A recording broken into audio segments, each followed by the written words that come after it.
నిరంతర శివారాధన చేసడం వల్ల పైగా శివనామం పలకడం వల్ల అతడు మహా తేజస్సు వచ్చింది.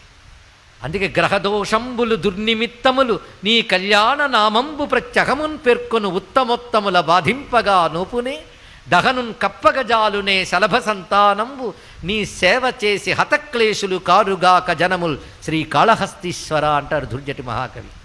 దీని అర్థం ఏంటంటే గ్రహదోషాలు అలాగే ఏవో దౌర్భాగ్యాలు అని ఏడవడం కాదయ్యా, నిత్యం ఎవడు శివారాధన చేస్తాడో వాడి గ్రహదోషాలు ఏమీ చెయ్యలేవు, దుర్నిమిత్తాలు ఏమీ చెయ్యలేవు. కర్మ కొద్దీ అవి చెయ్యడానికి వచ్చినా ఏమవుతాయి అంటే అగ్ని వైపు వెళ్ళిన మిడతలు ఎలా దగ్ధమైపోతాయో శివారాధకుడిని బాధించడానికి వచ్చినటువంటి గ్రహములు కూడా ఆ విధంగా భస్మవుతాయి తప్ప వాడిని బాధించలేవు అని దుర్జటి మహాకవి చెప్పారండి ఇక్కడ.